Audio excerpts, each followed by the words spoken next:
LK Advani കസേരയിൽ ഇരിക്കുന്നു.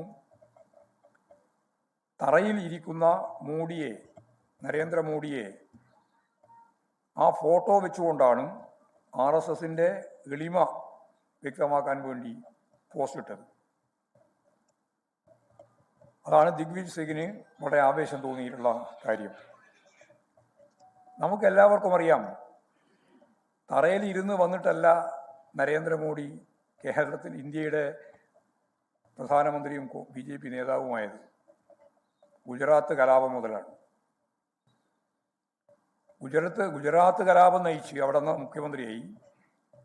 ആ കലാപം ഇന്ത്യയിലുടനീളം പടരുന്നതിന് വേണ്ടിയുള്ള എല്ലാ ഒത്താശയും ചെയ്തു നൽകി. അതിലൂടെ വർഗീയ ധ്രുവീകരണം നടത്തിക്കൊണ്ടാണ് നരേന്ദ്രമോദി ഇന്ത്യൻ പാർലമെന്റിലേക്കും ഇന്ത്യൻ പ്രധാനമന്ത്രി സ്ഥാനത്തേക്കും എത്തുന്നത്.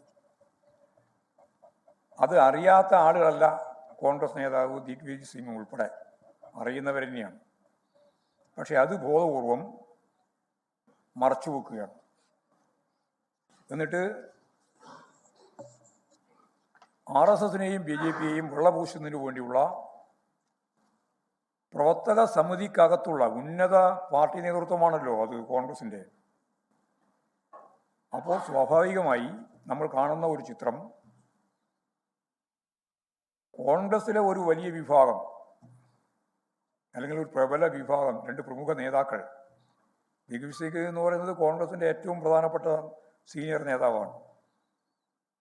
ശശി തരൂരും അതുപോലെ തന്നെയാണ്. അതുപോലുള്ളവർ വേറെ ആരൊക്കെയുണ്ട് എന്നുള്ളത് പുറത്തു വരാനിരിക്കുന്നേ ഉള്ളൂ. അപ്പോൾ ഇതെല്ലാം വെച്ചുകൊണ്ട് ഏത് സമയത്തും BJPക്ക് പിന്തുണ പ്രഖ്യാപിക്കാനും അതിൻ്റെ ഒപ്പം നിൽക്കാനും അതിലേക്ക് ചേക്കേറാനും കഴിയുന്ന ഒരു വിഭാഗം താഴെ വാർഡ് മുതൽ പ്രവർത്തക സമിതി വരെ നിലനിൽക്കുന്നു എന്നുള്ളതാണ് നമ്മൾ കാണുന്ന ഒരു ചിത്രം. ലോകത്തെവിടെയായാലും ഏത് സമയത്തും 24 വാർത്തകളും ഓഗ്മെന്റഡ് റിയാലിറ്റി പാക്കേജുകളും എക്സ്പ്ലെയിനറുകളും വിശദമായി കാണാൻ ഞങ്ങളുടെ YouTube ചാനൽ നിങ്ങൾക്ക് സബ്സ്ക്രൈബ് ചെയ്യാം.